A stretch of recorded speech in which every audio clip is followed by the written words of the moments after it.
there once lived a Scottish missionary. His name was David Livingstone. He was also a medical doctor who spoke most of the part of Africa.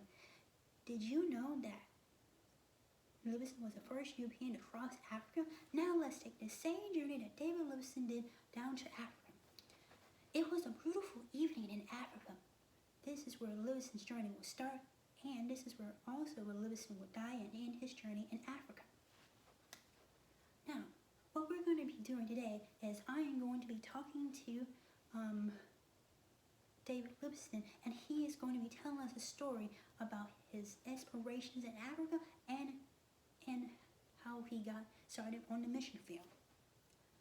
David Livingstone was a Scottish missionary. He was also a medical doctor. He also studied in London, England.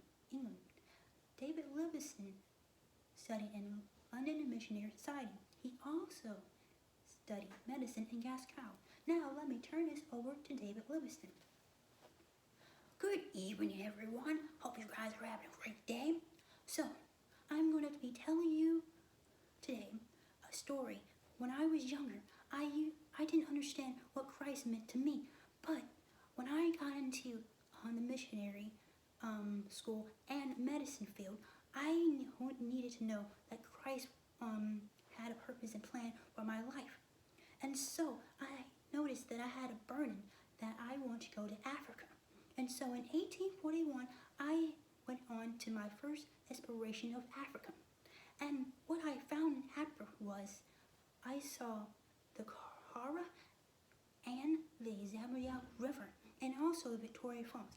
But the most important part that I wanted to say that I want to do here in Africa is I wanted to reach people for Christ and to get one person saved so then they can know Christ for themselves. Wow, David Livingstone, that was a nice story that you told us about some of your inspirations and some of your how you got started on your mission field. Was there anything else that you wanted to talk about today? Yes, I actually, on my last journey, I got sick with malaria, and now I can't even go on to my last exploration of Africa. So I'm gonna let my friend Chum carry on the torch. Okay, David Livingstone, nice to talk to you. Now, as I was saying, David Livingstone has died of malaria and sickness. So we're going to start talking to Chum. Good evening, ma'am. How are you doing today?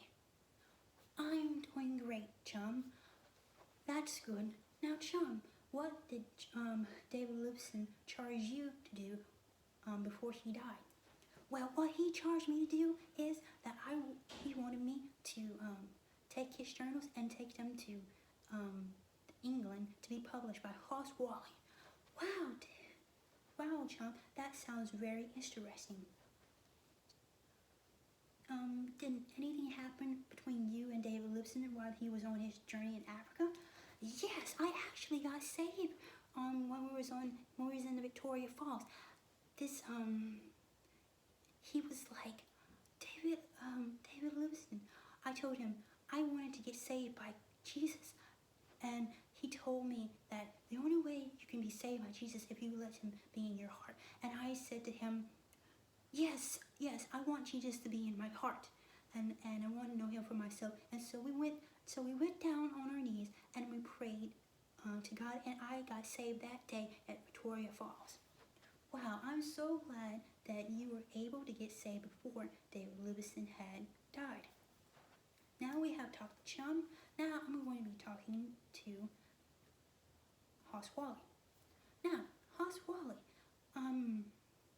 what did David Livingstone mean to you?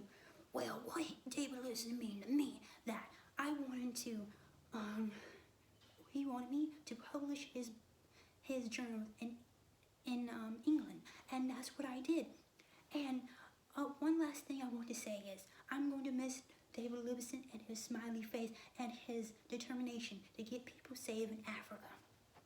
Wow, that's great to hear that David Livingstone had a very impactful impact on these two men. Their names were Chum and Hoss Cross walking.